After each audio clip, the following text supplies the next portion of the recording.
Amen kita tapi lebih maksudnya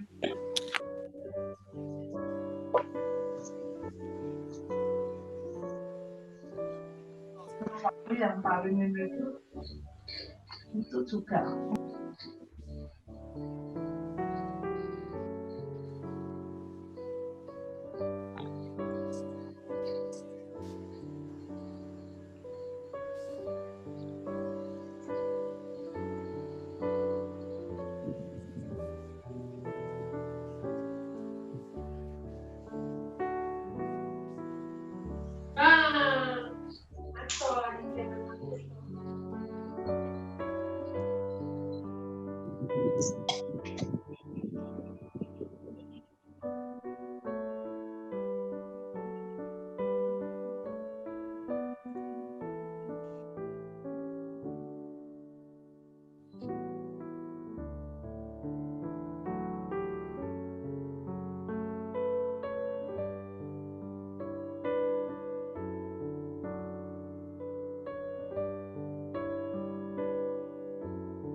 Jabatan.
Shalom, selamat malam Bapak Ibu sekalian yang dikasihi oleh Tuhan.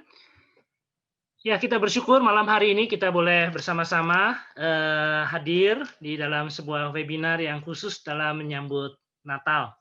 Perkenalkan, nama saya Chia Jikian. Saya adalah hamba Tuhan di GI Hokim Tong Dago. Dan malam hari ini kita memiliki satu kesempatan yang spesial untuk belajar lebih dalam tentang firman Tuhan, khususnya terkait dengan sebuah bintang yang begitu ajaib yang kita sering sebut sebagai the Star of Bethlehem atau bintang Bethlehem, ya bintang Natal, apapun juga namanya yang kita ketahui dari kisah Matius pasal yang kedua. Saudara, pada malam hari ini kita dipandu, main speaker kita itu adalah Bapak Iratius Radiman. Ya, beliau adalah salah satu pakar astronomi dari ITB di Indonesia.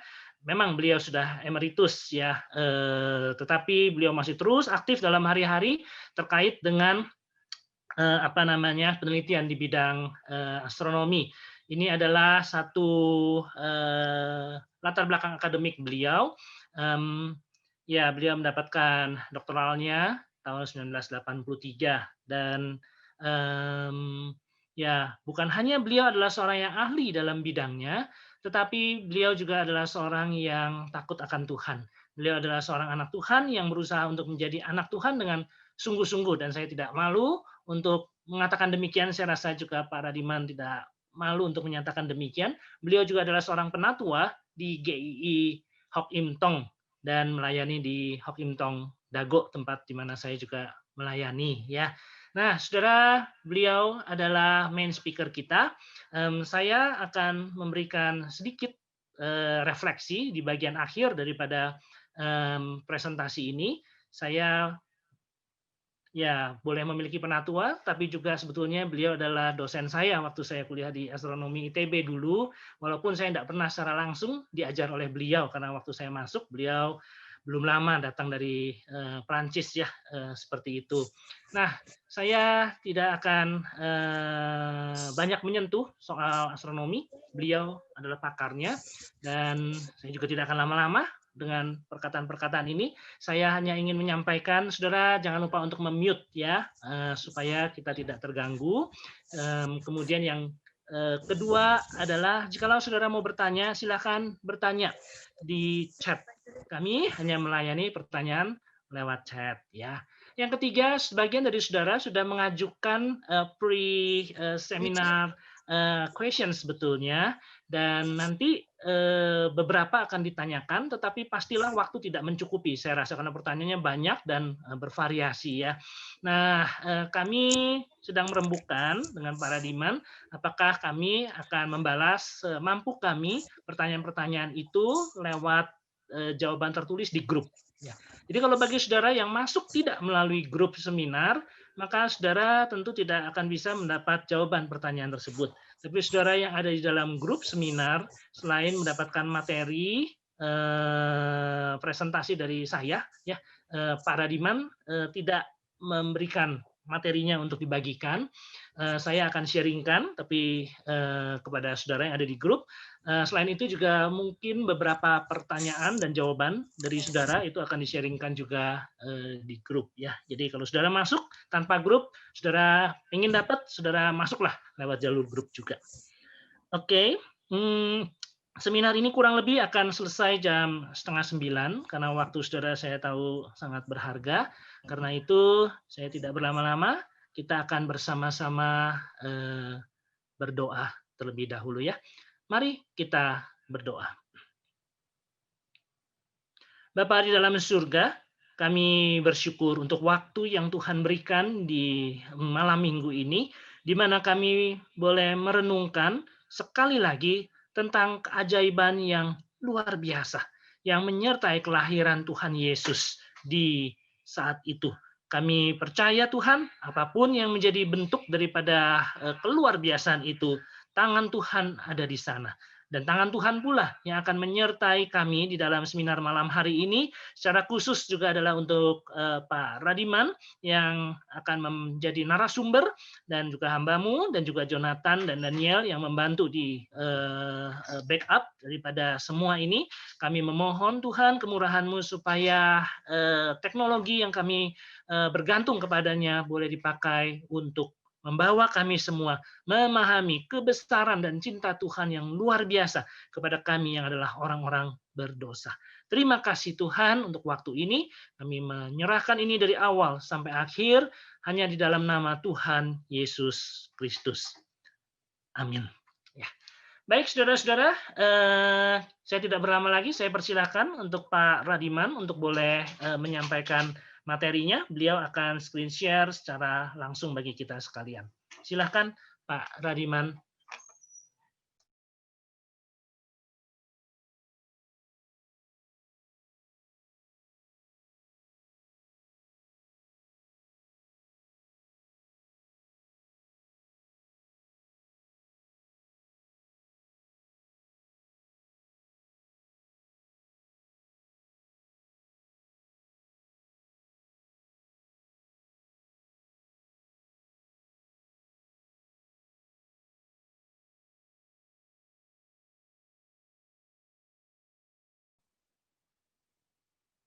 Baik, terima kasih.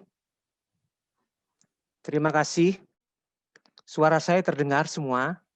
Ya Pak, sudah terdengar Pak. Silakan Pak. Terima kasih pada GII Hokmintong Dagu yang melalui Bapak Penginjil Jiajikan dan teman-teman panitia yang telah melangsungkan seminar ini, dan mari kita jelang untuk segera agar waktu kita dapat kita penuhi. Gambar pertama adalah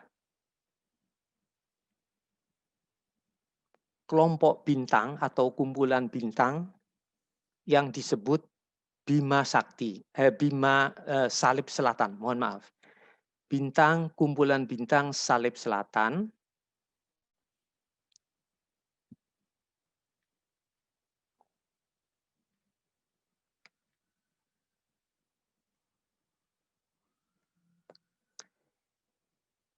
Salib Selatan adalah bintang penunjuk arah bagi kita yang tinggal di belahan bumi selatan.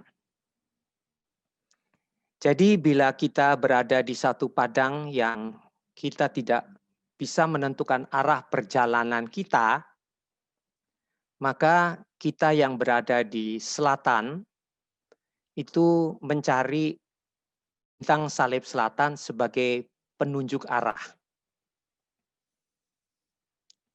Kalau kita di selatan, cari saja kumpulan bintang salib selatan seperti yang ada di dalam gambar ini. Ini bentuknya seperti layang-layang.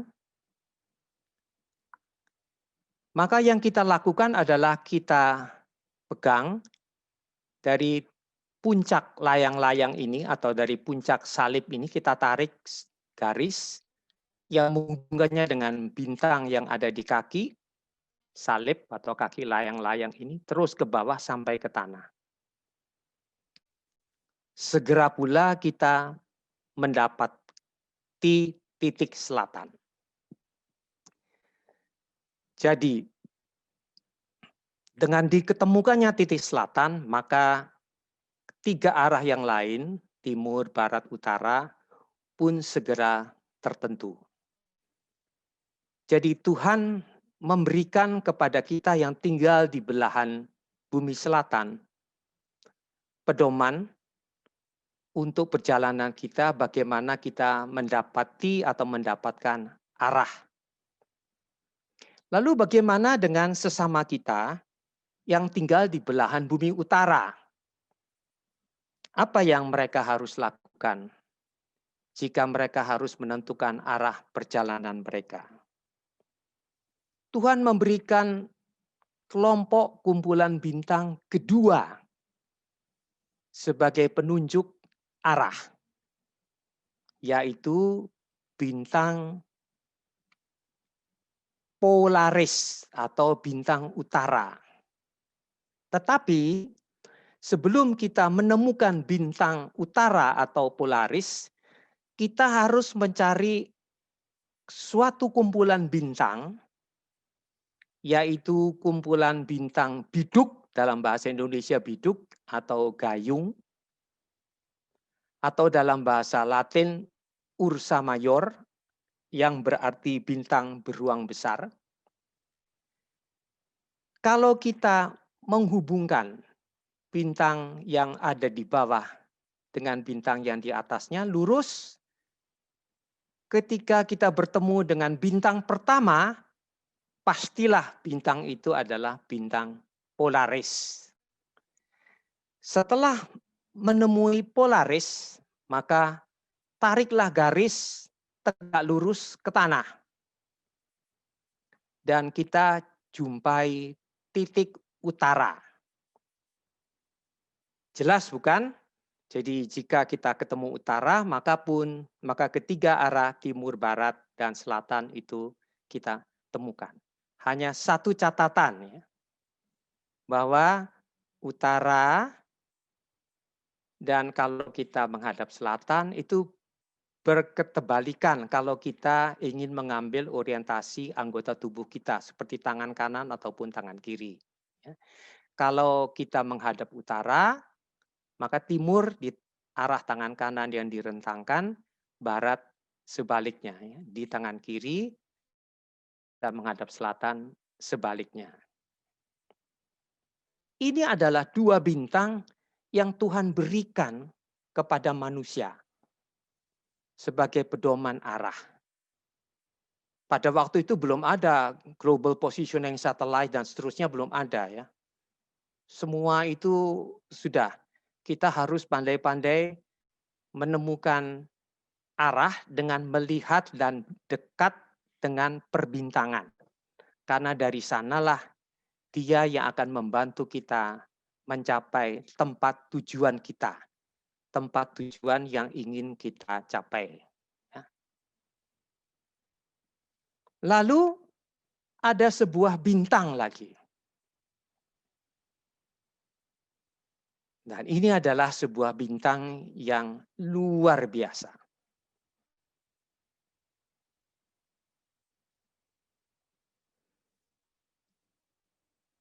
Bintang ini hanya dapat dilihat pada satu rentang waktu saja. Dari mana kita tahu bahwa ada sebuah bintang yang hanya terlihat pada satu kurun waktu saja? Tuhan memberikan pengetahuan tentang bintang ini melalui hambanya, Matius, yang menuliskannya di dalam Alkitab dan tercantum di dalam Injil Matius, di dalam kitabnya Matius, di pasal 2 ayat 1 sampai 9. Mari kita jelang bersama-sama ayat 1 sampai 9 Matius di pasal 2. Kita lihat yang bagian kuning saja. Sesudah Yesus dilahirkan di Bethlehem, datanglah orang-orang Majus, perhatikan, orang-orang Majus dari timur, ya, dari timur ke Yerusalem. Di pasal 2 ayat 2, dan bertanya-tanya, kami telah melihat bintangnya di timur. Kami datang menyembah dia, untuk menyembah dia.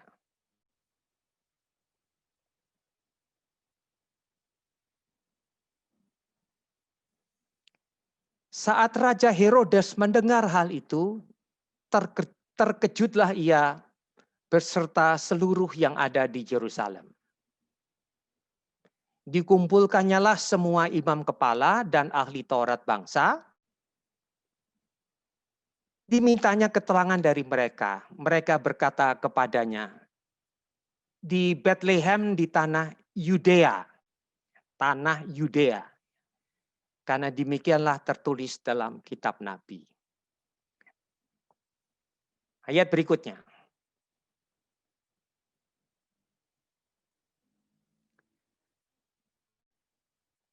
Karena daripada mula akan bangkit seorang pemimpin yang akan menggembalakan umatku Israel. Ya, kenapa?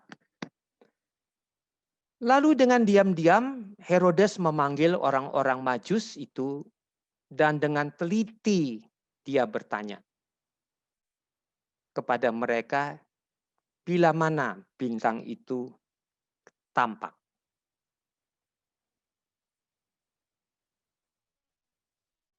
Kemudian ia menyuruh mereka ke Bethlehem dan lihatlah, setelah mendengar kata-kata raja itu, berangkatlah para Majus dan lihat, bintang yang mereka lihat di timur itu mendahului tiba dan berhenti di atas tempat di mana anak itu berada. Tuhan Yesus Kristus berada. Perhatikan ya. Kalau kita lihat Matius pasal 2 dan ayat 2, beserta pula Matius pasal 2 ayat 9. Perhatikan, bintang di timur. Ya. Ditulis 2 kali. Perhatikan, 2 kali. Itu artinya apa? Itu bukan sembarangan ditulisnya. Pasti itu mengandung sesuatu yang sangat-sangat penting dan sangat-sangat khusus. Ini menjadi sesuatu kekuatan yang nanti orang-orang Majus akan mereka merasakannya ya, dan menjadi kekuatan yang penuh atau yang saya sebut driving force bagi mereka untuk pergi. Sampai mereka rela menempuh jarak yang amat jauh.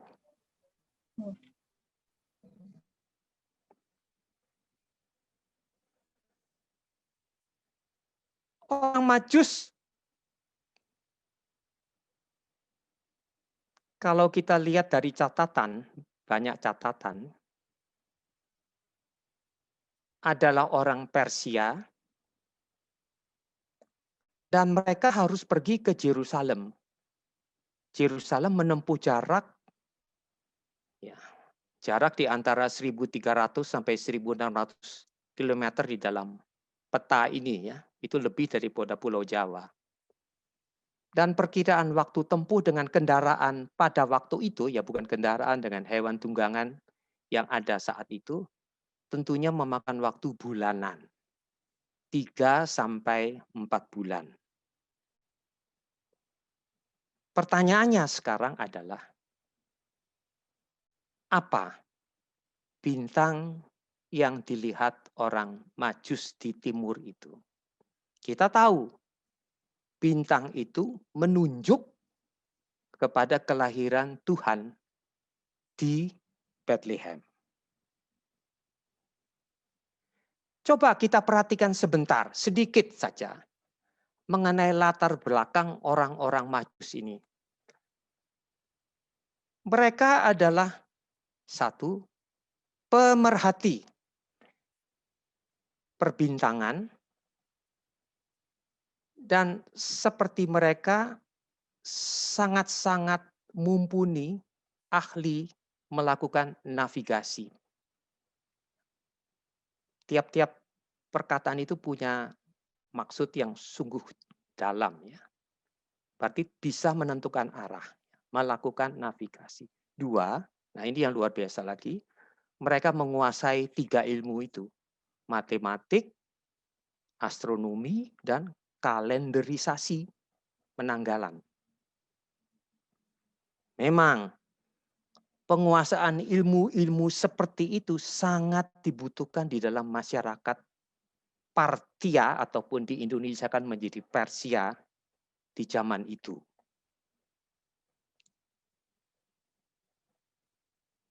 Pencarian tentang bintang yang disebutkan oleh Matius tentang keberadaan bintang itu melahirkan pertanyaan-pertanyaan yang besar bagi para ahli, bagi para orang. Banyak yang mencoba mencari bintang itu sebetulnya apa, termasuk juga para astronom hingga hari ini. Nah, karena begitu banyak pandangan dan beragam pandangan yang ada, kita hanya akan meninjau 3 hal pokok dari serangkaian kumpulan-kumpulan pandangan-pandangan yang begitu banyak. Kita sebut di sini sebagai 3 hipotesis atau 3 tesis utama. Tesis pertama, bintang Bethlehem sebagai komet, bukan komet sebarang komet, ada perkataan sifatnya di sana, besar. Jadi komet kecil tidak masuk di dalam kelompok ini, harus besar, ya, agar terlihat luar biasa. Pengaju awal mengenai komet sebagai dan bahwa bintang Bethlehem sebagai komet itu adalah Bapak gerejawi Origen Adamantius yang lalu di Lebanon, dan dia mengatakan bintang itu adalah sebuah komet besar terbit di timur, terbenam di barat, lalu bergeser ke selatan dengan berjalannya waktu. Nah, kita melihat di sini apa sebetulnya komet besar yang di komet itu adalah sebuah benda dari tempat yang kita tidak ketahui, datang dari jauh sekali. Tidak terlihat di tata surya seperti planet-planet yang kita lihat di gambar kita ini. Sekarang kita temukan tempat itu adalah di orbit Oort namanya. Jauh sekali. 40.000 tahun cahaya dari matahari. Wah, itu sudah sangat jauh. Dia lepas dari titik keseimbangannya dan datang menuju matahari. Dan saat dia menuju matahari, dia membentuk orbit yang sangat-sangat lonjong. Dan orbit ini tidak stabil sebetulnya.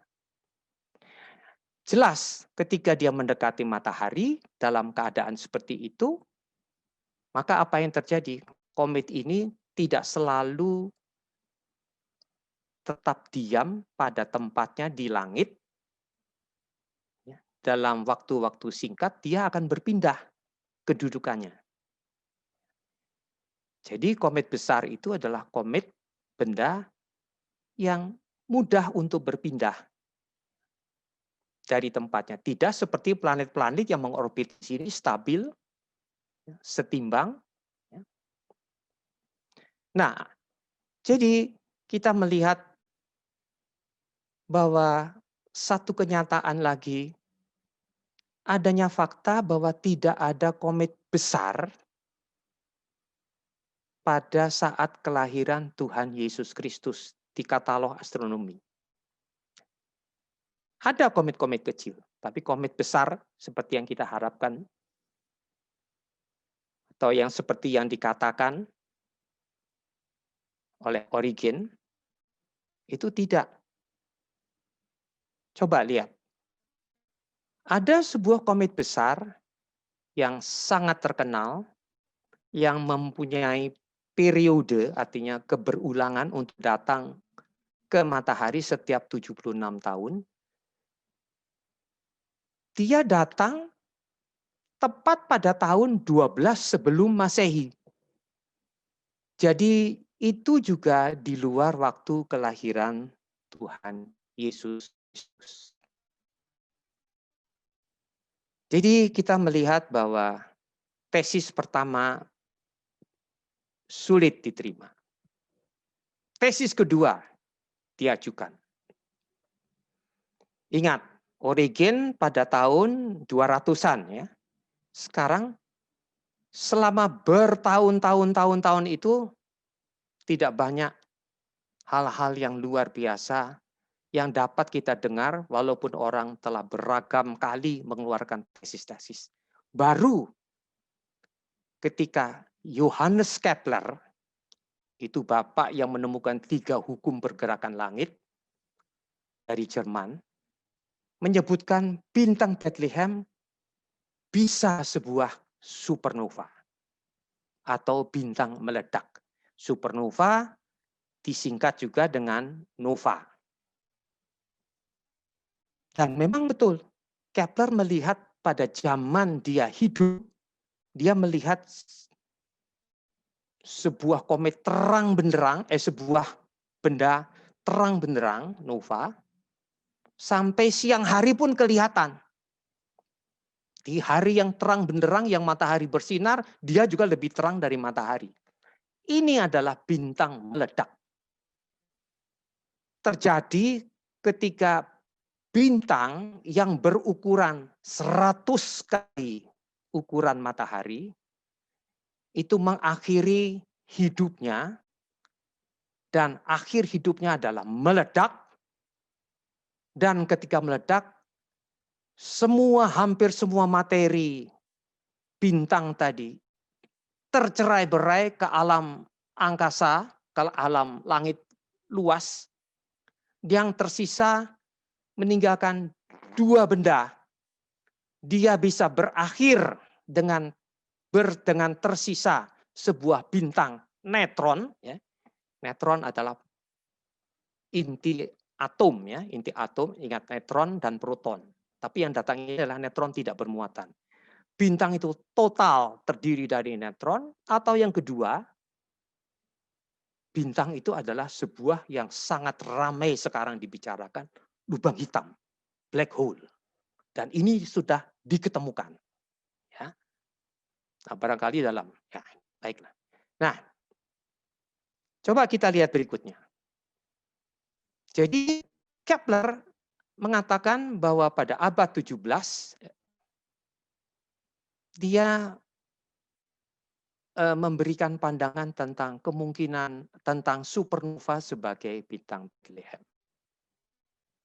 Tetapi Kepler ini memang luar biasa, dia juga memberikan kemungkinan yang lain bahwa bintang Bethlehem adalah pendekatan posisi, istilah ini diingat ya, konjungsi artinya penggabungan dua benda langit yang berkedudukan dekat satu sama lain sehingga terlihat sebagai satu benda. Dalam hal ini dia mengajukan bahwa Jupiter dan Saturnus pernah berdekatan begitu dekat sehingga tampak sebagai satu benda. Tetapi coba lihat yang berikutnya. Jadi Kepler konjungsi Jupiter Saturnus sebagai bintang Bethlehem dan supernova atau nova sebagai bintang Bethlehem, tapi kenyataannya adalah bahwa konjungsi Jupiter Saturnus itu juga tidak lama mereka berdekatan. Pada saat mereka saling memisah, maka akan ada jarak dan kita melihat satu benda itu menjadi dua. Dan itu pun waktunya tidak lama. Dan hal yang lain adalah bahwa dari katalog, ternyata tidak ada nova di rentang waktu kelahiran Tuhan Yesus. Jadi tesis yang kedua kembali sukar diterima. Itu pada abad 17. Ya. Jadi kita melihat rentang waktunya sudah berabad-abad ya, sejak Origen menyatakan bintang Bethlehem adalah komet besar. Nah, astronom tidak tahu sudah mau mengajarkan tesis apa lagi. Mesti ada satu temuan yang luar biasa untuk bisa memberikan satu arah baru. Ilmu pengetahuan seperti itu. Ya. Ilmu pengetahuan terus berkembang, ya, berevolusi, terus berjalan. Lalu, tesis ketiga. Ini terjadi pada abad 21. Ya, tahun memasuki meninggalkan abad 20, masuk ke abad 21. Keluar tesis ketiga bahwa bintang Bethlehem adalah sebuah planet, atau pada zaman dulu tidak disebut planet, masih bintang ya, bintang yang bergerak, bintang yang wanderer, bintang pengembara. Sebuah planet raksasa, tetapi dalam kondisi yang sungguh khusus. Nah, kondisi ini yang disebut di dalam astronomi, dan ini hampir tidak pernah terjadi, yaitu heliacal rising. Tapi kondisi yang satu ini hanya sekali terjadi. Heliacal rising. Rising itu terbit. Ya. Heli itu adalah matahari. Kal itu adalah adjektifnya, sifatnya. Jadi sebetulnya kalau dilihat tuh terbit seolah-olah terangnya matahari. Terbit, ya, bahasa Indonesia sulit disebut. Terbit serupa matahari, ya. Terang serupa matahari saat terbit. Lalu ada dua lagi kondisi yang luar biasa lagi, adalah kondisi kedudukan planet di langit terlihat dalam satu garis. Perhatikan ya, kita melihat ke langit, planet itu berjejer, kalau ditarik satu garis, memang di dalam satu garis. Sangat dekat, sehingga kita mengatakan mereka berada di dalam satu garis.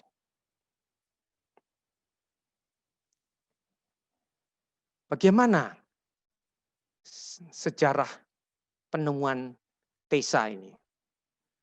Michael Molnar pada tahun 2003, itu ketika dia sedang menyiapkan pekerjaan tugasnya sebagai astronom, dia ini seorang astronom ya, astronomer ya.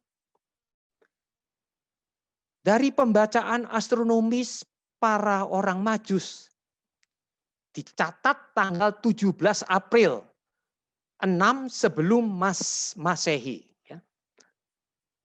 Dia membaca kedudukan segaris saat matahari berpindah atau bergerak menuju ke langit utara, belahan bumi utara yang berada 23,5 derajat di atas ekuator khatulistiwa.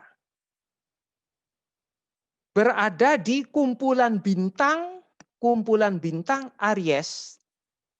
Terlihat juga Jupiter, Saturnus, ya, matahari juga, bulan, dan planet-planet yang lain yang tidak disebut. Coba kita lihat. Ini adalah gambaran NASA ya. Jadi ada di sini kita melihat 8 planet. Ya. Planet dari Merkurius sampai ke Neptunus. Masih ada satu lagi planet Pluto, tapi karena di dalam abad modern Pluto tidak dikualifikasikan sebagai planet seperti 4 atau 8 planet di tata surya ya, itu lain ya. Jadi, tapi ini gambaran dari NASA.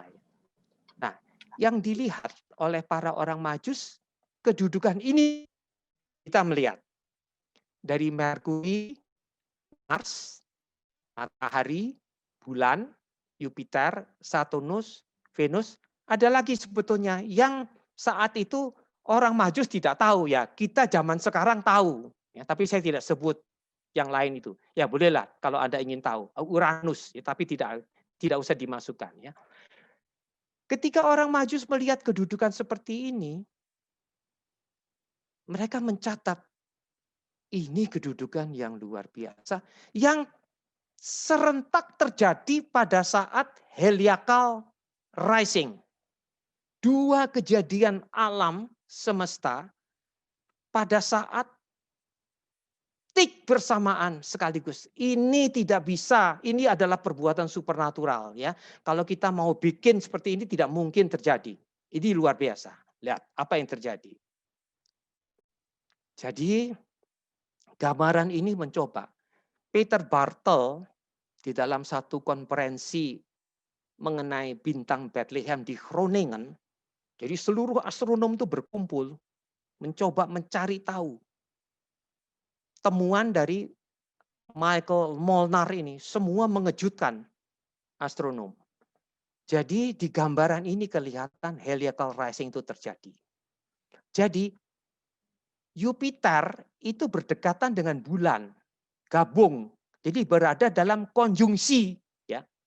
Dan dia konjungsinya Jupiter ini juga berkonjungsi dengan matahari sebelumnya. Jadi pada waktu-waktu sebelumnya Jupiter ini tidak terlihat karena ditutupi oleh matahari.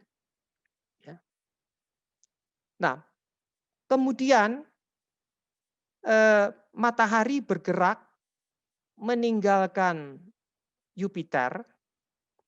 Jupiter juga bergerak lebih lambat dari matahari, sehingga mereka tampak bahwa Jupiter mulai keluar seperti keluar dari matahari, dan pada saat dia keluar yang pertama kali, ya perhatikan, pertama kali keluar pas Jupiter sedang muncul di langit timur, ya. Di titik timur ya. Jadi kalau saya gambarkan di sini, ya anggap saja itu titik timur ya. Turunkan sedikit titik timur, dan di titik timur itulah terjadi sesuatu yang luar biasa. Terjadi satu kemilau cahaya yang hanya sebentar terjadi, sekejap. Ini yang disebut sebagai heliacal rising. Terbit seolah-olah matahari. Ya. Tapi seketika itu juga cahaya Jupiter, cahaya planet ini redup karena kecerahan dari matahari. Ya. Dan pada waktu yang bersamaan itu juga seluruh planet terentang di dalam satu garis. Ini luar biasa. Astronom setelah mendengar berita ini semuanya terdiam. Ini temuan pada 17 April 6 sebelum Masehi terjadi kejadian seperti ini. Kalau ini tidak ditulis oleh para Majus, astronom tidak ada satupun yang mau menengok ke waktu itu. Ya, tapi syukurlah dengan komputer yang ya komputernya tidak bisa menggantikan apa yang dilihat. Nah, pada saat itu orang Majus itu yang melihat. Jadi orang-orang Majus itu yang melihat, yang diberi kesempatan oleh Tuhan yang Maha Agung untuk menyaksikan itu. Waduh, itu dia. Kita tidak bisa berkata apa-apa lagi. Sekelebat, begitu terang. Waduh, habis itu redup. Nah, namanya orang-orang Majus, orang-orang pandai juga ya. Detik itu juga mereka langsung berkemas, langsung bergerak, berangkat. Pada tanggal 17 April 6 sebelum Masehi. Luar biasa. Berangkat. Sebentar. Jadi melihat mereka berangkat ya. Baik, saya teruskan ceritanya dulu. Ada kejadian ketiga yang lain, dan ini hanya digali oleh kita di zaman modern. Ya, oleh Molnar dalam hal ini. Yaitu apa? Bahwa penggarisan atau kedudukan segaris dan heliacal rising yang terjadi serentak itu pula konfigurasi tata surya itu membentuk segitiga sama sisi, triangular. Ini kedudukannya ini tergambar di papan layar ya, di layar. Jadi 2 dimensi ya. Jadi Anda tidak akan melihat segitiga sama sisi ini ya. Tapi ini adalah struktur multi and body problem di astronomi yang luar biasa, kedudukan yang setimbang pada waktu itu. Jadi pada waktu bintang itu menunjukkan diri, detik itu alam semesta berada dalam keadaan yang benar-benar setimbang. Luar biasa. Ini saya sudah tidak bisa mengatakan apa-apa lagi. Ini hebat. Ini membuat keteperengahan seminar ataupun pertemuan Groningen yang di Universitas Rijks itu, Universitas Groningen itu begitu ratusan para sarjana pada datang terdiam ketika melihat struktur seperti itu. Yang orang Majus, ya saya tidak tahu apakah mereka melihat atau tidak. Tapi kita yang modern ini karena punya peralatan yang sudah begini canggih, bisa mengetahui itu. Ya, oke, berikutnya. Lalu ada hal lain lagi yang menarik. Sebenarnya Molnar ini itu lagi sedang membuat tesis doktor di bidang astronomi. Molnar ini juga mengalami kejadian yang aneh sebetulnya di dalam kehidupannya. Saya mau bercerita sedikit ya, malah mungkin mengambil beberapa menit. Dia itu sebetulnya ada di sebuah universitas namanya State University di Amerika Serikat. Pada waktu dia itu ingin minum kopi, pergi ke mesin koin kopi. Ya. Ketika sampai di sana, dia tiba-tiba ya terkesima, koin, keping uang untuk mendapatkan kopi, itu dia tidak punya. Ya, artinya uang recehnya tidak punya. Getun juga dia melihat ke kiri ke kanan tidak ada orang, keluar lagi. Pada waktu dia keluar, ya berjalan, tahu apa yang terjadi? Bom meletus di tempat dia tadi berada. Coba bayangkan kejadian apa ini? Seorang profesor yang ada di State University tadi, Rogers, jadi korban. Sudah. Itu saja sudah membuat kekagetan sendiri. Lalu semua tesisnya dia rusak karena semua sudah sudah porak-poranda ya. Tapi seluruh staf universitas itu menolong dia. Ya, semua bahan-bahan dia sudah habis ya. Akhirnya dia harus memulai tesis yang baru. Ya, makanya dia berpikir, padahal memang tugas dia waktu itu saat itu terkait dengan astronomi arkeologi, ya, astronomi masa lalu. Ya, akhirnya dia di tengah pekerjaannya pergi dia ke Israel. Tahu sewaktu dia berada di Israel. Nah, ini lalu tidak disengaja ada penduduk di sana memberikan sereceh koin yang diberikan kepada dia. Ya pasti dia juga membayar karena itu dianggap barang souvenir, bukan? Dan ketika dia menggali, ketika dia melihat barang-barang itu, koin-koin itu,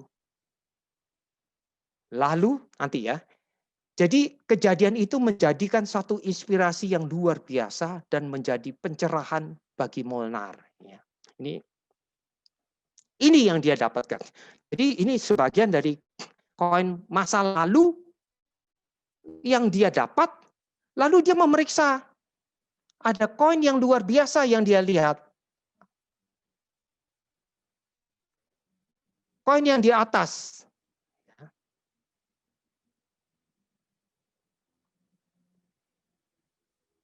Koin itu aneh, bertandakan gambar hewan, lalu ada bintang di atasnya. Lalu bertuliskan, perunggu kepiting Antioquia yang menggambarkan gugusan bintang Aries diterbitkan pada Anno Domini tahun 5 dari 11 saat wali Syria, saya dituliskan di sini gubernur Syria, itu di tahun Masehi 5 sampai 6, itu menjadi gubernur. Dan Anda ingat namanya Quirinius. Gubernur Quirinius itu ditulis di dalam Lukas sebagai Quirinius. Ya, Lukas pasal 2 ayat 2 kalau tidak salah ya. Tapi oke, kita tidak usah bacakan itu. Dan ini gambarnya.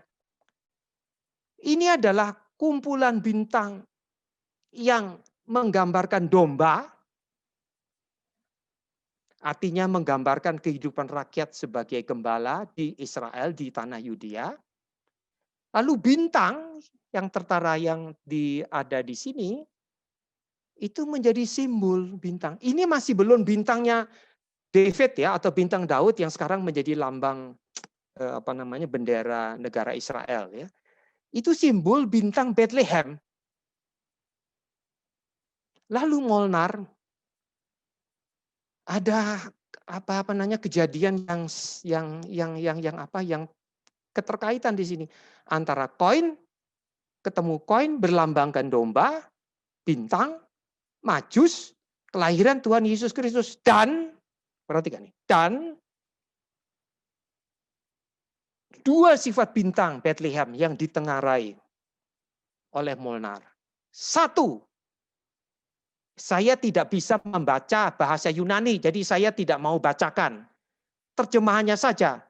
Itu artinya at its rising. Saat terbit. Ya. Pada saat keterbitannya. Ya. Pada saat terbit. Ini yang tadi di astronomi diartikan sebagai heliacal rising. Ya. Bintang terbit seolah-olah matahari di timur.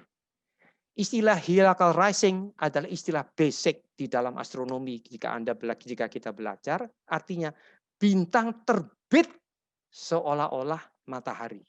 Dan sebutan yang kedua di dalam Matius pasal 2 ayat 9 adalah epano. Diam, berhenti. Stand over atau stood over. Coba kita perhatikan sekarang.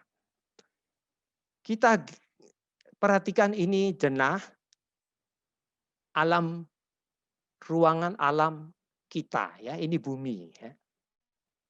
Ini langit. Timur di sana, barat di sini. Di timur bintang-bintang itu terbit, bintang-bintang, ya, matahari, bulan, planet-planet, semuanya bergerak. Nah, terbit di timur, naik ke zenit, terbenam di barat.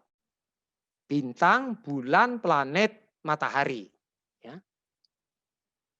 Bintang-bintang di langit ini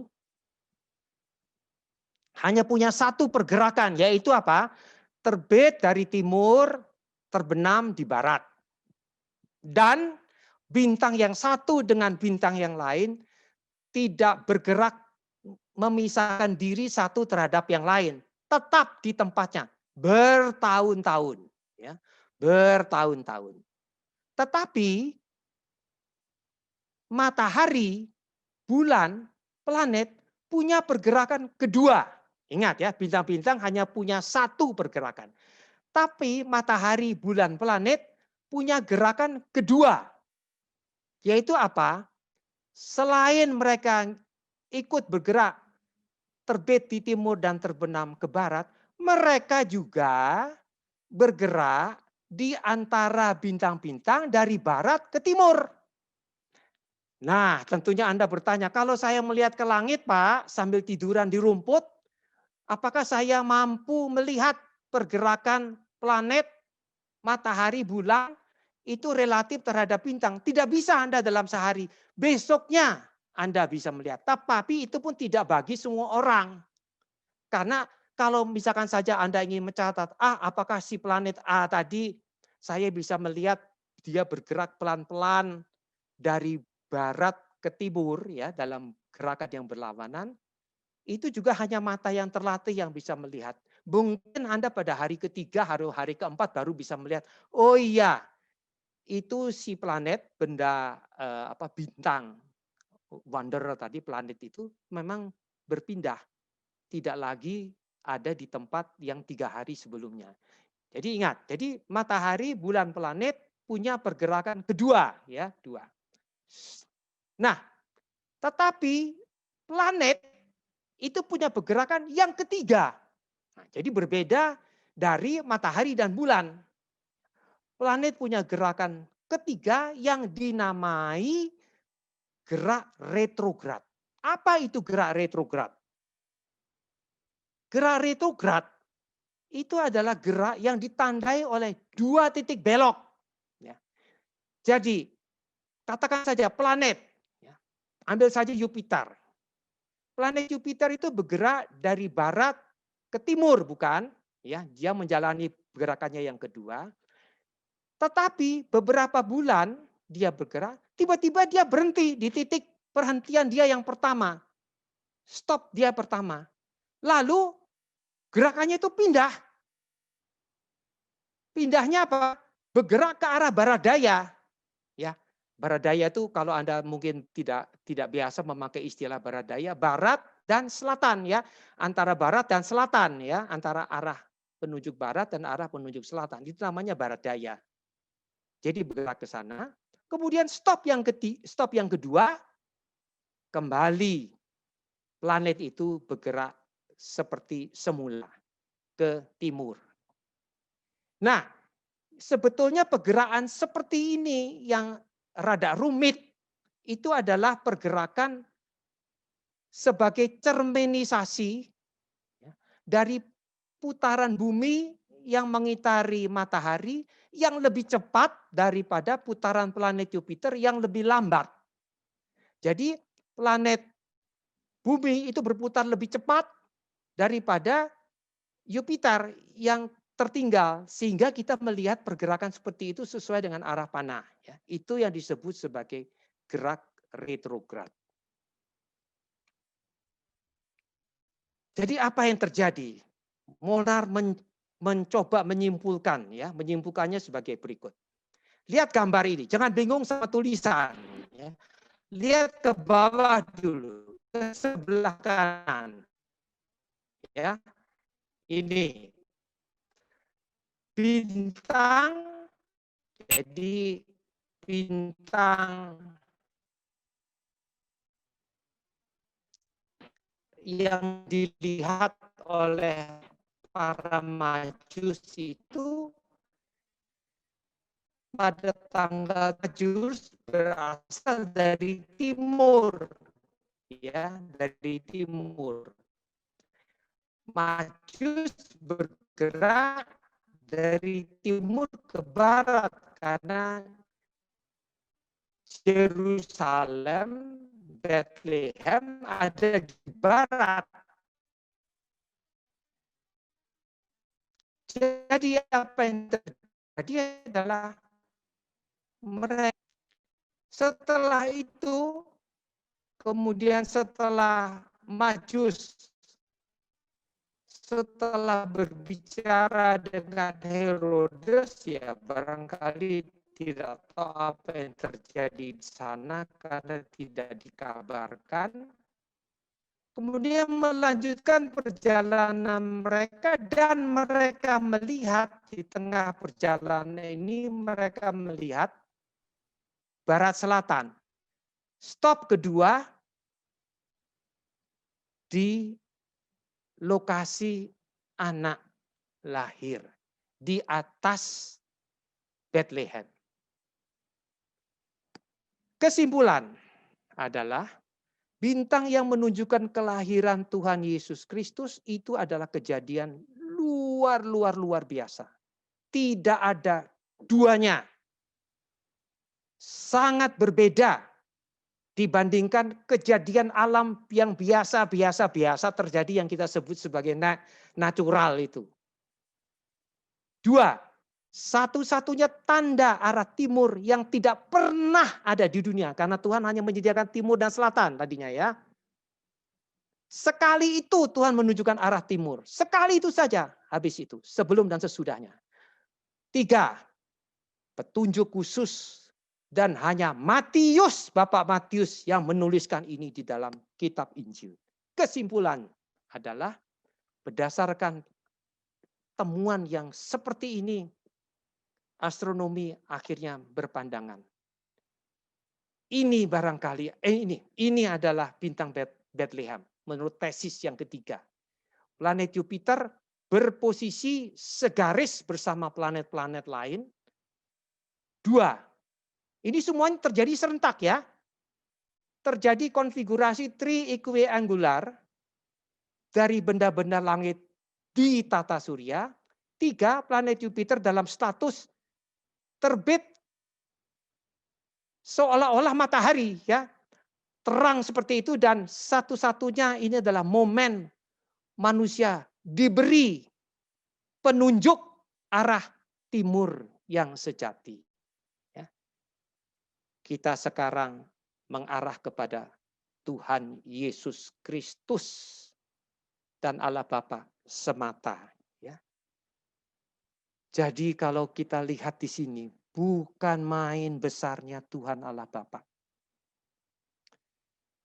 Dia yang menciptakan seluruh alam semesta. Berikut planet-planet. Mereka akan menjalani kehendaknya. Dan dalam keadaan yang khusus ini kepada anaknya. Diberikan sebuah kemuliaan bagi Tuhan Allah Bapa dan Tuhan Yesus Kristus. Dan hanya bagi nama Tuhan. Kita mesti menghadap dan mengerjakan seluruh perintah-perintahnya di dalam hanya untuk kemuliaannya. Amin.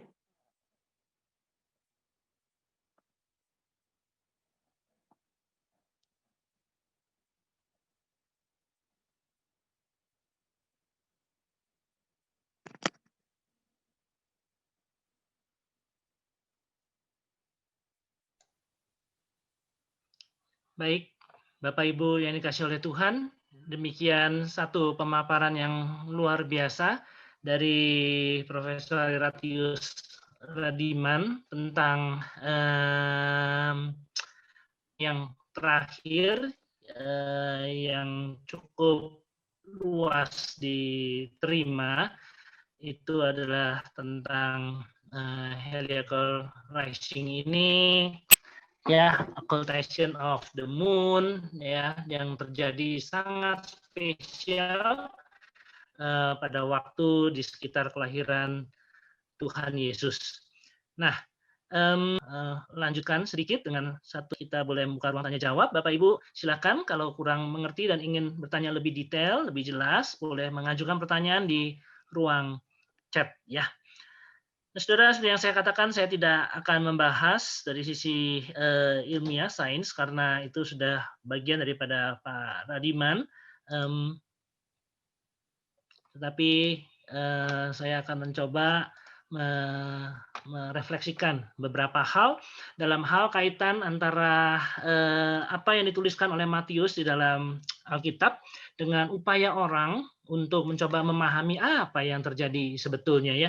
Memang manusia diberikan curiosity untuk selalu bertanya apakah benar itu terjadi, sebab rasanya mustahil bahwa sebuah bintang bisa berjalan lalu kemudian diam dan sebagainya.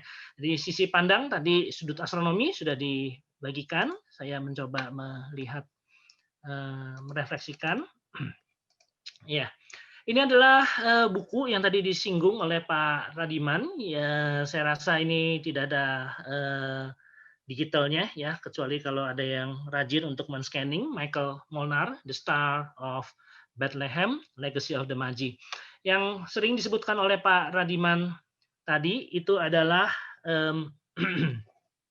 yang disampaikan oleh pada waktu tahun 2014 banyak ahli mengadakan satu pertemuan di Groningen di Belanda untuk membahas, dan pada dasarnya banyak sekali dari mereka yang pada dasarnya menyepakati dari sisi itu bahwa mungkin Molnar benar, ya, at least sampai sejauh ini. Nah, saudara, kalau yang sebelah kanan ini itu ada e-booknya, saudara bisa cari di internet. Saudara yang ingin meneliti lebih lanjut, ya, silakan. Ya, pergumulan tentang bintang Bethlehem ini sudah menjadi satu problem dari sejak awal sekali. Tadi Pak Radiman sudah menyinggung, Origen adalah seorang penafsir Alkitab yang terkenal di masa awal. Origen menginginkan satu penjelasan fisik, ya, penjelasan ya ilmiah dan tentang bintang tersebut, dan dia mengatakan itu mungkin adalah sebuah bintang baru, dan yang kemudian belakangan orang melihat ini maksudnya adalah komet barangkali, ya, atau sebuah bintang baru memang. Jadi yang dianggap pada masa itu melambangkan ada kelahiran dari orang-orang yang sangat penting, ya. Ini pandangan dari Origen misalnya. Yang berikutnya, nah ini adalah Chrysostom, itu juga adalah seorang bapak gereja terkemuka, penafsir Alkitab yang besar, pengkhotbah, dan berlawanan dengan Origen. Chrysostom mengatakan bahwa bintang itu bukan bintang yang biasa. Bahkan itu bukanlah sebuah bintang yang betul-betul bintang, tetapi satu kuasa yang mengambil rupa seperti sebuah bintang, ya.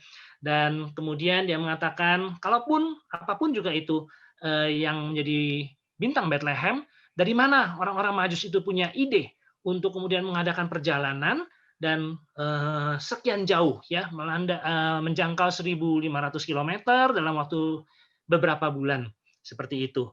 Nah, Chrysostom, seorang pengkhotbah Kristen, mengatakan pasti bukan hanya masalah bintangnya itu, tetapi ada karya Allah yang menggerakkan jiwa mereka untuk boleh pergi dalam segala resiko bahaya perjalanan zaman itu untuk datang ke Yudea, ke Bethlehem.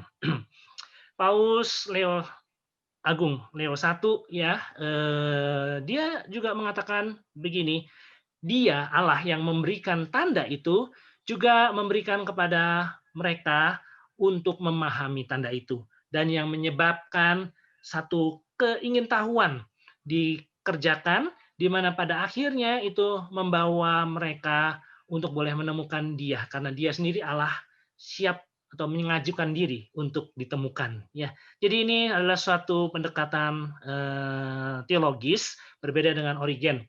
Dan seperti yang tadi Pak Radiman katakan, memang sejarah gereja tentang hal ini didominasi oleh pandangan non fisikal sampai munculnya Kepler ya, yang berbicara tentang kemungkinan supernova. Jadi selama sekitar 1.200 tahun itu sesuai dengan masa-masa di mana gereja menguasai daripada kehidupan masyarakat di Barat, pandangan teologis ini yang sangat dominan. Lalu setelah itu kemudian sejak Kepler dan sampai sekarang, maka pandangan yang berusaha menjelaskan ini secara astronomis itu lebih dominan ya. Apakah ini dan apakah itu? Nah, saudara, ya tadi disampaikan oleh Pak Radiman bahwa sampai saat ini pun para astronom terus mencari ya, karena memang natur daripada sains adalah sifatnya selalu tentatif. Jadi ya, apa sih bintang Bethlehem?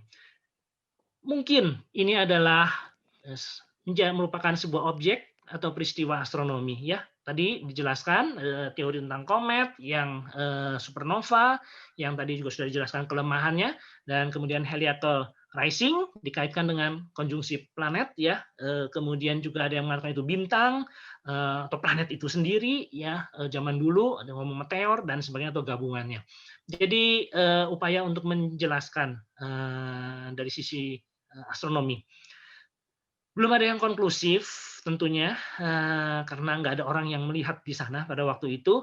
Tetapi saat ini mungkin ada yang terbaik dari sisi penjelasan astronomis, dan salah satu yang terbaik mungkin bisa jadi itu adalah yang disampaikan oleh Pak Radiman, yaitu yang disampaikan oleh Michael Molnar.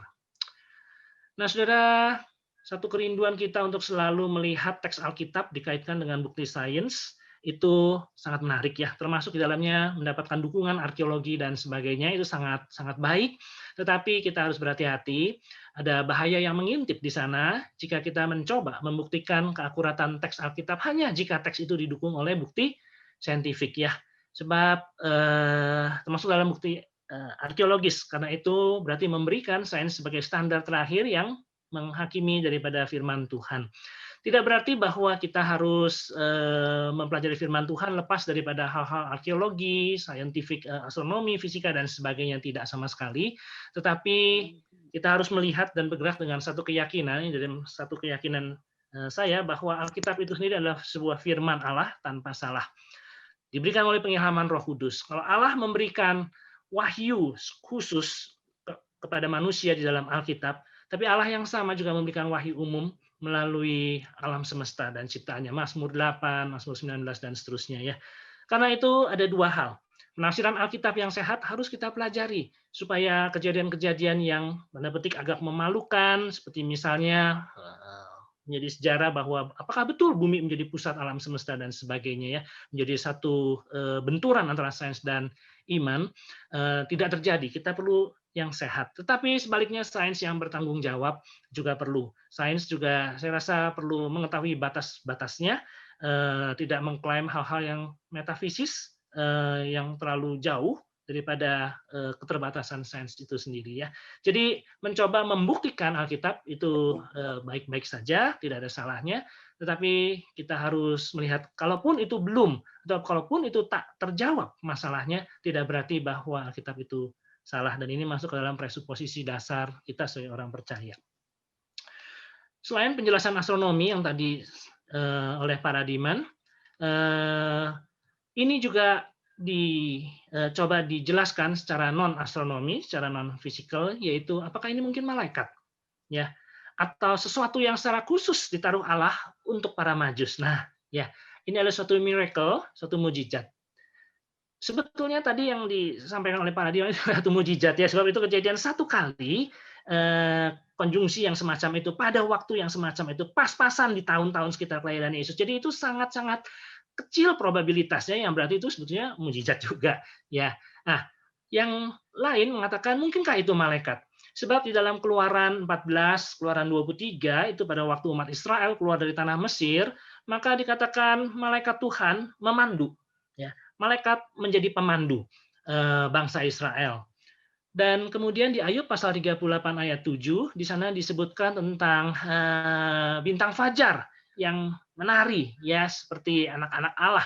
Jadi di situ ada penafsiran bahwa itulah malaikat, ya. Dan bintang yang jatuh sering ditafsirkan sebagai kejatuhan iblis, ya. Ini juga punya problem penafsirannya sendiri.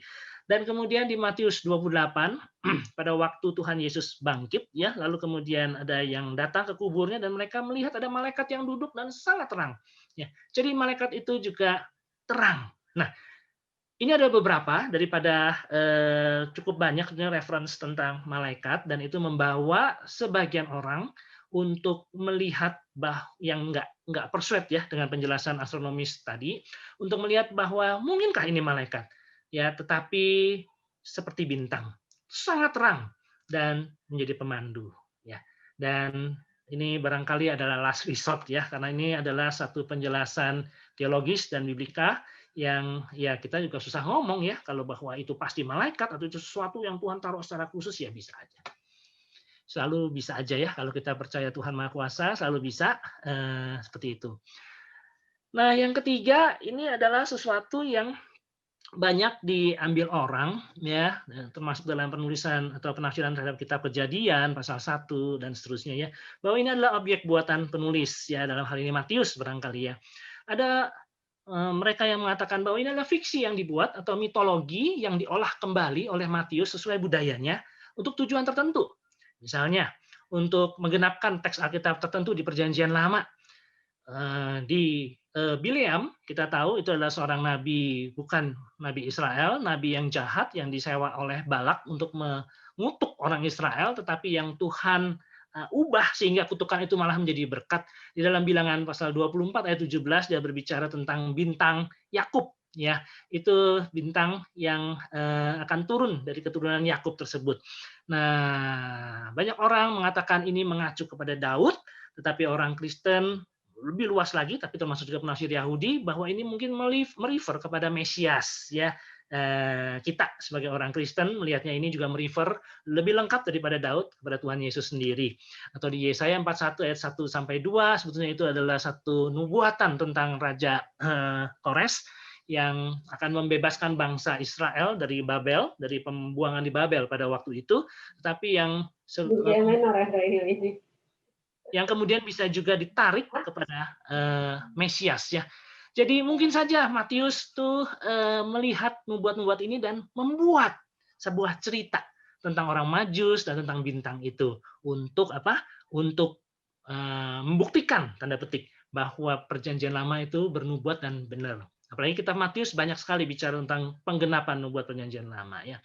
Nah, hal seperti ini membuat sebuah cerita kita tidak bisa menerima. Kita juga nggak bisa menerima pandangan bahwa penulis Alkitab sedemikian dibatasi oleh pandangan budaya dan religius di masanya, sehingga dia tidak bisa menceritakan kepada kita peristiwa sebagaimana adanya, ya, karena dia sangat embedded dengan budaya, ya. Nah, jadi hal ini kita tolak, ya. Saya rasa kita tidak bisa terima kalau penjelasan astronomis atau penjelasan yang seperti malaikat atau sesuatu yang mungkin Tuhan taruh secara spesial buat orang Majus, kita masih bisa terima, ya. Tentu ada banyak lagi mungkin hal-hal lain, ya, tetapi pada waktu kita membaca kisah Majus, kita perlu memperhatikan hal-hal seperti ini. Nah, saya langsung cepat saja. Apa makna semua ini masa kini? Saya rasa kita melihat bagaimana orang-orang Majus itu bukan orang Yahudi, mereka sebetulnya tidak memiliki kitab suci seperti orang Yahudi, dan mereka, apalagi kalau kita menerima pandangan bahwa mereka juga adalah para istilahnya astrolog, bukan astronom, ya, astrolog yang meneliti bintang-bintang dan melihat kejadian alam berdasarkan bintang-bintang, menafsirkannya. Sebetulnya buku pandangan Molnar berangkat dari sana, ya. Bahkan orang-orang seperti itu yang sebetulnya konsepnya itu dikecam oleh Perjanjian Lama, juga Tuhan anugerahkan, ya, untuk boleh mengalami bagaimana rasanya bertemu dengan Sang Kristus. Nah, ini adalah sesuatu yang kita perlu ingat bahwa even dalam keberdosaan manusia, Ya, Tuhan bisa datang kok, dan tidak ada cara yang Tuhan tidak bisa pakai. Bahkan sekalipun itu adalah cara-cara yang mungkin bisa jadi dikecam oleh Tuhan sendiri. Karena mereka nggak tahu bahwa itu adalah tidak disukai oleh Tuhan, bukan? Jadi Allah dapat memakai segala sesuatu, termasuk heliacal rising dan konjungsi yang satu kali dan tidak pernah terjadi lagi itu menggenapi tujuannya. Suatu yang luar biasa. Jadi bukan dari sana lalu kemudian orang menemukan Kristus lahir, tetapi yang ingin disampaikan adalah bahwa itu bersamaan menjadi satu penanda bahwa Yesus memang ada satu sosok yang luar biasa di dunia ini, ya. Kalaupun Allah pakai malaikat atau sesuatu yang lain di langit, Allah bisa pakai apa aja karena Dia Maha Kuasa. Manusia tidak mungkin datang kepada Yesus dengan menggunakan kemampuan sendiri tanpa intervensi dari Allah. Tak pernah orang Majus itu akan datang kalau Allah tidak mengizinkan konjungsi itu terjadi atau apapun juga, ya. Dan seperti tadi dikatakan oleh Chrysostom maupun Paus Leo yang agung, kalau Allah tidak memberikan pada hati orang Majus kerinduan untuk menyelidiki dan untuk datang 1.500 km berbulan-bulan, itu satu perjalanan yang luar biasa. Dan tentu Yesus adalah sangat spesial, sehingga kelahirannya membawa penolakan dari Raja Dunia, tetapi membawa sembah sujud dari orang-orang yang begitu jauh dengannya. Pertanyaan bagi kita di masa Natal ini, Yesus masih sangat spesial nggak buat kita yang percaya? Atau dia menjadi satu sosok yang jauh dari hidup kita sehari-hari? Apakah saudara sebagai seorang astronom, saudara sebagai seorang ahli dalam bidang apapun, atau dia itu adalah juga menjadi sosok dalam hidup sehari-hari kita?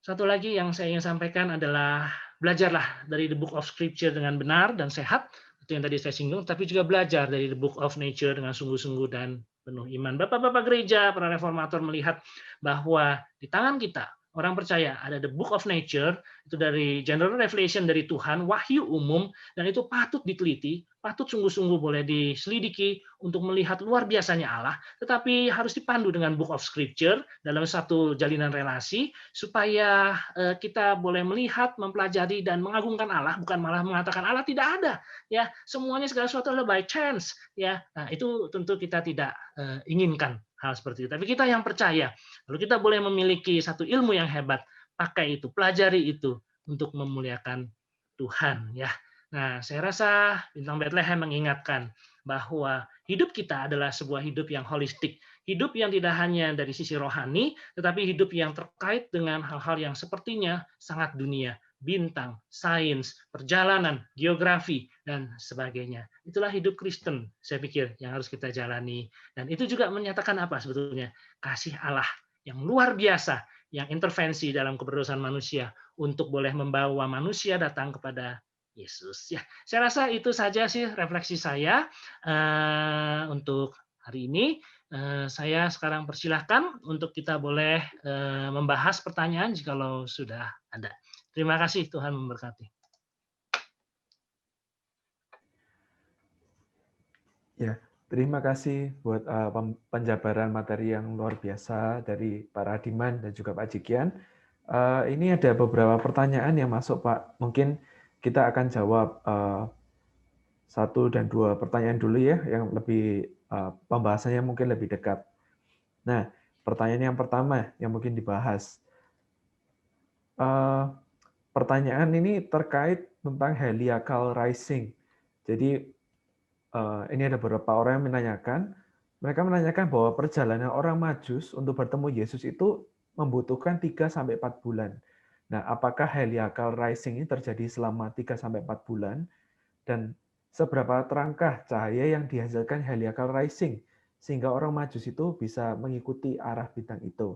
Ini pertanyaan yang pertama. Lalu pertanyaan yang kedua masih terkait dengan peristiwa ini. Bintang timur itu terlihat 2 kali. Pertama ketika orang Majus berangkat dari timur, dan kedua ketika mereka melihat bintang itu tepat di atas rumah Tuhan Yesus. Nah, apakah peristiwa ini berarti terjadi 2 kali? Mungkin 2 pertanyaan ini dulu yang bisa dijawab. Silakan Pak Radiman. Ya, baik. Suara saya terdengar ya? Terdengar? Ya. Terdengar, Pak. Nah, ya, baik. Jadi begini, kita tidak tahu kronologis yang dialami atau yang terjadi pada waktu Majus datang. Tidak ada pemberitaan itu. Jadi kita tidak bisa menjawab apa-apa. Kita misalkan saja kapan kita bisa tahu misalkan apakah orang Majus itu kapan beristirahat? Terus apakah di perjalanan ada sesuatu yang membuat mereka harus mempercepat atau memperlambat? Banyak sekali hal-hal yang kita tidak mengerti. Itulah sebabnya jika ada fakta baru yang tergali, itu akan bisa banyak memberikan arahan-arahan pencarian. Sebetulnya bagaimana situasi itu sedang ada. Jadi tidak banyak yang bisa saya katakan mengenai hal itu. Itu kesulitannya. Itu saja yang saya jawab. Lalu pertanyaan kedua adalah 2 stop. Yang disebutkan di dalam stop yang pertama adalah stop sebetulnya kalau kita mengacu kepada hipotesa tesis ketiga secara sains itu ada stop saat Majus bertemu dengan Raja Herodes. Ya, tapi di sana tidak disebutkan. Kita tidak tahu. Jadi secara astronomi saja kita sebut itu stop. Ya. Jadi masa bintang itu kalau sudah mau melakukan retrograd itu masanya beberapa bulan. Kalau di astronomi biasa. Tapi perhatikan loh ya, kejadian di zaman itu, kalau melihat kejadian astronomisnya, itu sekali dan tidak terjadi lagi. Itu yang aneh. Maaf, jangan bilang aneh. Itu yang ajaib. Ya. Itu hanya dari Tuhan. Di situ kita melihat supranaturalitas di balik penjelasan sains. Jadi sains hanya mengemukakan sesuatu yang sains juga tidak bisa berpikir kenapa ini tidak bisa terulang. Coba Anda lihat, ya. Jupiter itu kan benda yang tiap-tiap kali kita melihat saja itu, tapi itu adalah benda natural. Tetapi Tuhan setiap saat bisa menggunakan benda-benda ciptaannya itu untuk Dia. Ini loh yang harus dimengerti. Itu berarti juga banyak hal di sini. Kejadian-kejadian yang sebetulnya Tuhan hadir dalam kehidupan kita. Perhatikan loh itu, seperti Molnar. Bisa selamat dia dari pemboman. Mohon maaf, saya sampai takut. Saya sampai tidak berani lagi mengajukan hal-hal yang lain. Ya. Kenapa bisa ada bom di situ? Oke lah, sudah. Kita berhenti saja di sana. Ya. Tapi itu saja. Lalu dia ketemu uang. Itu juga aneh. Kenapa? Itu semua kita tidak bisa menanya.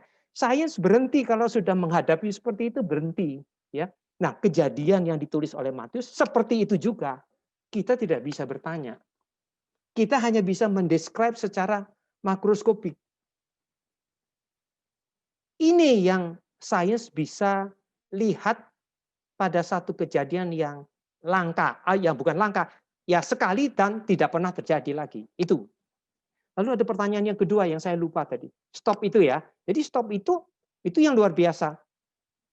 Ketika stop, kalau dalam kejadian biasa, dalam proses seperti itu bisa berhari-hari.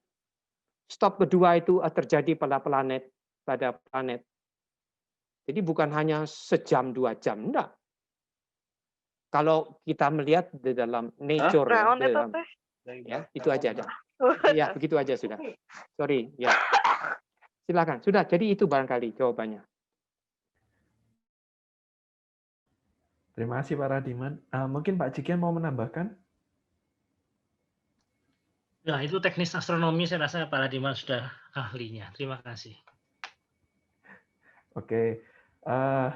pertanyaan selanjutnya ini memang pertanyaan lebih teknis lagi, jadi mungkin Pak Radiman bisa menjawabnya. Pertanyaannya seperti ini, Pak. Apakah ada event tri equal angular tersebut itu diinterpolasi ke belakang berdasarkan database yang ada, ataukah proses interpolasinya itu berdasarkan catatan-catatan sejarah dari para majus atau orang yang hidup saat kelahiran Yesus?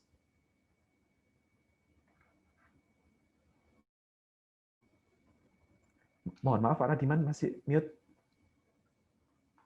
Masih di mute, tolong di unmute dulu, Pak.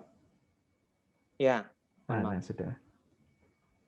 Begini, zaman ini adalah zaman orang bisa melakukan sesuatu yang dia tidak bisa temukan informasinya di zaman lalu. Tetapi awas, kejadian-kejadian itu mesti mengikuti proses-proses natural. Kalau kejadian di dalamnya itu ada supranaturalnya, terjadi ada blankness di sana. Tetapi kelanjutannya itu memberi konsekuensi yang terkait, tapi kita tidak bisa menjelaskan kenapa blankness itu ada. Ambil contoh ya, saya masuk ke dalam jurusan sains ini sebetulnya tidak ada hubungannya. Misalkan ambil contoh. Mohon maaf ini, aduh, saya bisa bicara tentang mekanika kuantum saja. Di dalam mekanika kuantum itu ada kehadiran hukum alam semesta yang tidak bisa diganggu-gugat. Yaitu begini, ketika kita berbicara mau mengenal dengan baik atom atau elektron dan menangkapnya dengan tangan, tak pernah kita bisa. Tapi itu ada. Nah, bagaimana kita coba? Tetapi di sini luar biasanya Tuhan memberi kemampuan kepada kita bisa bercerita tentang elektron itu secara detail tanpa kita menyentuhnya dan mengerti. Dan begitu kita praktekkan terjadi reaktor nuklir dan segala macam. Coba Anda bayangkan, itu apa itu? Kebisaan semacam itu. Itu saja dipikir kita sudah blank. Mengapa saya hanya bercerita, tapi begitu cerita itu saya konkretkan dalam bentuk artefak, mekanik, teknologi, jadi yang saya tidak pernah lihat originnya, asal mulanya. Tetapi begitu itu saya jalankan, terjadilah sesuatu yang luar biasa. Segala macam jembatan yang heran, kapal terbang, semua ya. Coba tak Anda bayangkan, itu saja sudah satu keajaiban dari Tuhan, bukan dari kita. Mengerti? Wah, ini memang sulit, dalam sekali. Oke, sudah. Saya pikir cuma hanya bisa bercerita itu. Begitu selama teknologi itu tidak akan bisa maju jika sains itu tidak bergerak maju. Jika Tuhan tidak membukakan satu teori baru mengenai alam semesta ini, manusia akan stuck. STUCK, tidak akan pernah maju. Teknologi bekerja bagaimanapun stuck. Itu, ya. Misalkan sebagai contoh untuk Bapak yang menanya itu atau adik yang menanya itu. Kalau kita tidak menemukan matematika selain dari aljabar yang sekarang kita temukan, di luar daripada aljabar, cara berpikir logika kita yang bukan matematik yang zaman sekarang, tidak bisa kita mengerti. Hal yang lebih jauh, yang lebih misterius, seolah-olah kita ini menjadi, mohon maaf, menjadi seolah-olah seperti malaikat. Tidak akan kita ketemu teknologi itu. Perhatikan itu. Catat ini adik-adik yang masuk teknologi ya. Selama kita tidak ketemukan breakthrough di dalam hukum alam, hanya Tuhan yang bisa memberikan, tidak akan maju. Stop. Sains itu dengan teknologinya akan stuck. Itu penting sekali. Harus diketahui. Oke, Pak. Sudah. Oke, terima kasih Pak Radiman buat jawabannya. Ya. Ini mohon maaf Bapak Ibu Saudara sekalian karena keterbatasan waktu. Jadi ini ada pertanyaan terakhir yang akan dijawab oleh Pak Jikian terkait dengan orang Majus. Ada dua pertanyaan Pak Jikian yang dipertanyakan. Yang pertama, apakah hanya orang Majus yang melihat dan mempercayai nilai luar biasa dari bintang Bethlehem itu? Dan yang kedua, kenapa orang Majus menyembah Yesus, sedangkan mereka sudah punya keyakinan yang sering mereka sembah sendiri? Ya, terima kasih ya untuk pertanyaannya. Apakah hanya orang Majus yang melihat dan mempercayai nilai luar biasa dari bintang Bethlehem? Itu ya tadi pertanyaannya ya. Yang pasti yang dicatat itu ya di dalam Alkitab ya. Jadi siapakah orang Majus? Itu dua teori besar adalah bahwa mereka memang adalah para astrolog, orang-orang yang melihat bintang ya, mempelajari dan kemudian mencoba melihat mengkorelasikannya dengan kejadian-kejadian yang ada. Lalu yang lain itu adalah bahwa mereka itu adalah sebetulnya imam-imam yang cukup berpengaruh mungkin imam di dalam istana kerajaan pada waktu itu kerajaan Persia dan kemudian ya kita bisa juga bayangkan bahwa keduanya itu bergabung ya seperti itu. Sebetulnya nggak konklusif banget juga tentang siapa orang Majus ya. Dan berapa banyak sih orang yang datang dan ada berapa banyak para imam ataupun astrolog yang ada di sana sepertinya. Dan tanyanya adalah berapa banyak yang berespon? Apakah semuanya berespon? Apakah semuanya melihat? Sebetulnya kita juga nggak tahu. Tapi yang kita tahu adalah kalau mereka semua orang yang sama pinternya, ya mungkin mereka bisa ngelihat dan barangkali mereka akan saling ngomong satu sama lain. Ya, kita tidak tahu apakah mereka tinggalnya saling berdekatan. Kalau mereka adalah seperti dikatakan adalah imam-imam priest ya dari para kerajaan pada waktu itu, bisa jadi mereka saling berdekatan pada waktu itu ya. Tetapi kalau misalnya mereka saling berjauhan, ya kita nggak tahu. Tapi kalau saling berdekatan mungkin mereka ngomong. Apakah mereka semua pergi? Nah, seperti itu.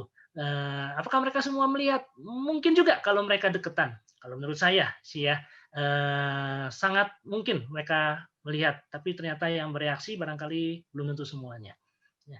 Dan ini sebetulnya ingin menggarisbawahi adalah bahwa ketika the light ya cahaya itu diberikan oleh Tuhan kepada kita ya, yang tadi Pak Radiman katakan set hanya sesaat ya, tentu definisi sesaat bukanlah berarti 1 menit ya, tetapi sesaat waktu itu ya dipikirkan ya, dan tidak ada lagi ya, tapi sebagian orang Majus mengambil itu.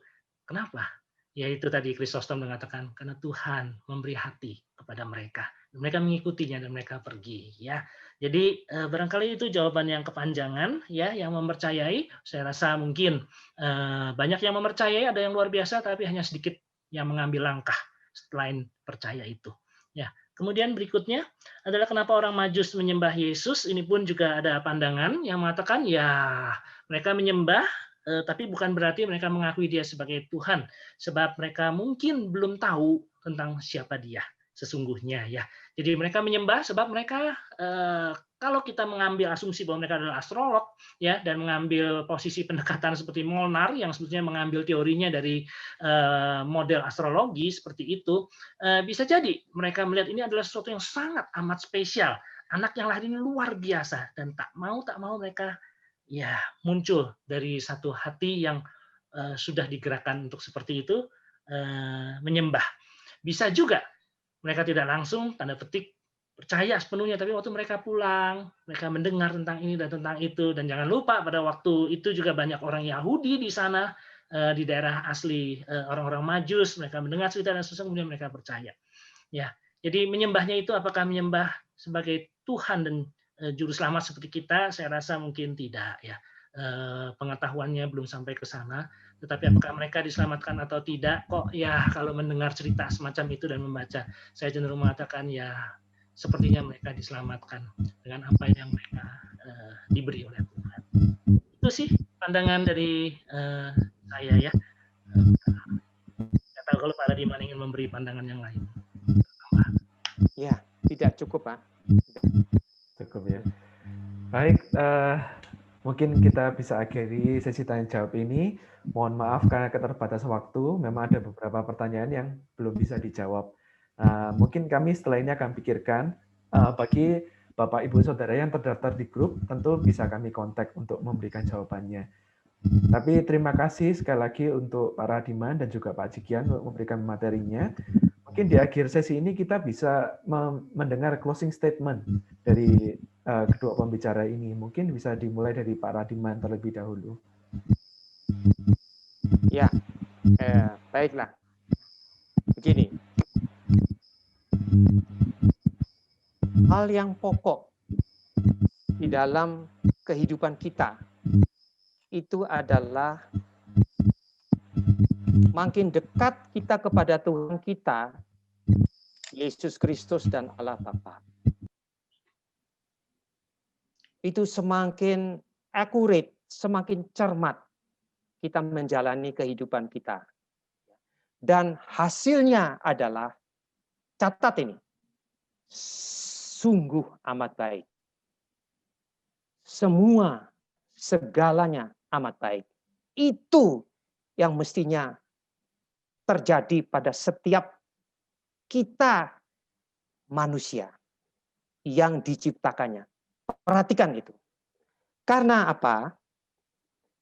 Kalau misalkan saja seluruh manusia ini masih bisa dimungkinkan untuk terus ada di dalam progres waktu berabad-abad ke depan. Anda bisa bayangkan bagaimana kemampuan untuk bisa menjelajah dan membuka rahasia alam semesta itu begitu hebat jika satu syarat.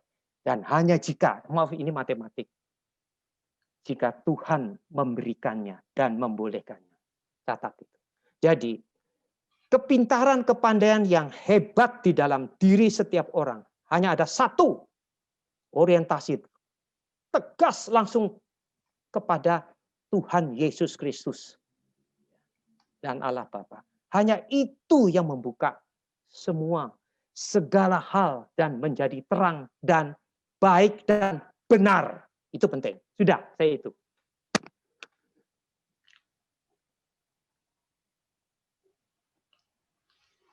Oke, baik. Kalau dari saya ya yang ingin saya sampaikan kasih Allah itu luar biasa ya. Allah memakai apa yang dimiliki, apa yang menjadi keseharian dari orang-orang untuk membawa mereka kepada Dia. Bahkan ketika itu belum berbentuk firman ya.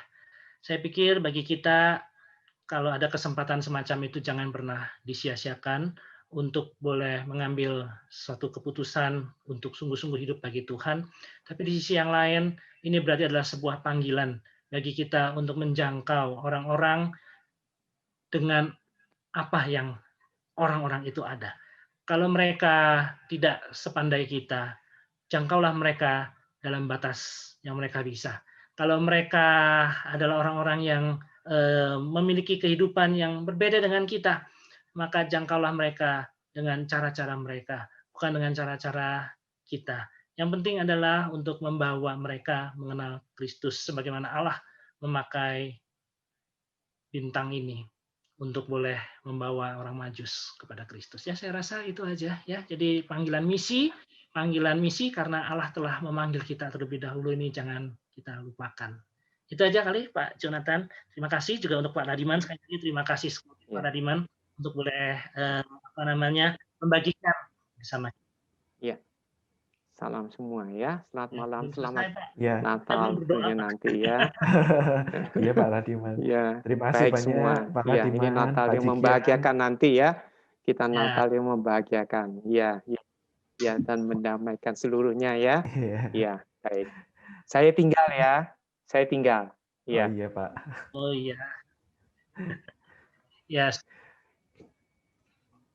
Silakan. Oke. Ya, saudara, sebetulnya ada beberapa pengumuman yang perlu disampaikan. Silakan Pak Jonathan, boleh di-share.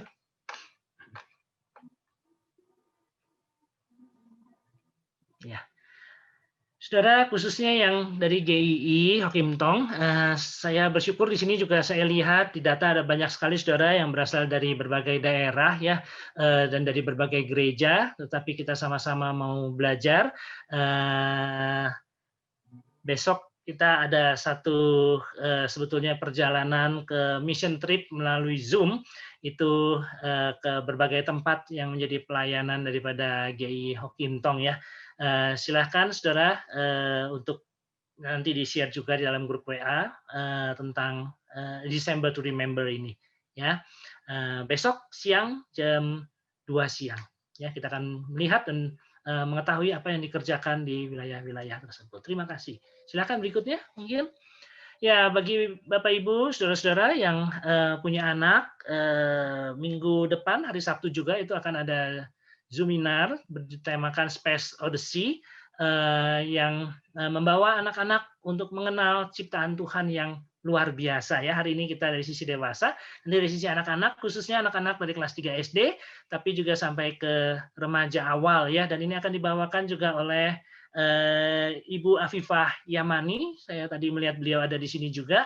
Beliau adalah astronom dari Langit Selatan ya, Langit Selatan, sebuah website, sebuah komunitas yang saya rasa terkenal ya di Indonesia dan juga di luar negeri untuk hal-hal yang berkaitan dengan astronomi. Satu kesempatan yang luar biasa untuk membawa anak-anak saudara untuk hadir. Nanti akan dibagikan pendaftarannya juga. Ada lagi Pak Jonathan? Ya, dan terakhir ini adalah untuk minggu depan tanggal 20 Desember bagi kita yang ada di GI Dago khususnya itu akan ada sebuah lokasi Natal lokasi jam 7 malam, nanti juga akan di-sharingkan. Saudara siapkan saja waktunya, kita akan bersama-sama merayakan Natal. Ya. Itu saja Pak Joy ya kelihatannya. Baik, sekali lagi Bapak Ibu sekalian dikasih oleh Tuhan, terima kasih untuk kehadiran Bapak Ibu. Kita akan menutup ini di dalam doa. Ya, saya meminta untuk Bapak Jonathan boleh memimpin kita di dalam doa penutup. Baik, mari kita berdoa. Bapak, kami mengucap syukur di momen Natal ini, kami kembali belajar, kami kembali mengingat betapa Engkau mengasihi kami, betapa Engkau berintervensi di dalam dunia berdosa ini, sehingga orang majus pun bisa dituntun kepada Yesus Kristus. Biarlah hari ini kami yang mendengar tentang paparan hal ini, kami pun juga boleh melihat bahwa orang-orang lain pun juga perlu dituntun kepada Yesus Kristus. Tolong bantu kami, tolong juga bantu semua orang Kristen yang ada di dunia ini. Terima kasih ya Tuhan, kami serahkan hidup kami dan juga Natal kami pada tahun ini ke dalam tangan Tuhan. Dalam nama Tuhan Yesus Kristus kami berdoa. Amin. Amin. Terima kasih Bapak Ibu. Tuhan memberkati ya. Buat yang tidak ketemu lagi, selamat Natal semuanya ya. Selamat Natal semuanya. Enjoy. Selamat Natal. Iya, selamat Natal ya. Semuanya. Iya, Selamat Natal. semuanya. Terima kasih. Iya, Pak. Ya. Terima kasih semuanya. Terima kasih. Terima kasih, Prof.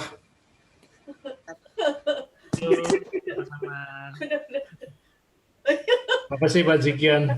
Terima kasih sama-sama Pak Andreas. Tuhan memberkati. Kelihatan ya? Saya minta diri karena udah malam kebetulan. Di sini udah jam 12 lebih. Waduh, iya. Oke. Baik, silakan Pak Andreas. Thank you Pak Andreas. Makasih Pak Jonathan. Ya.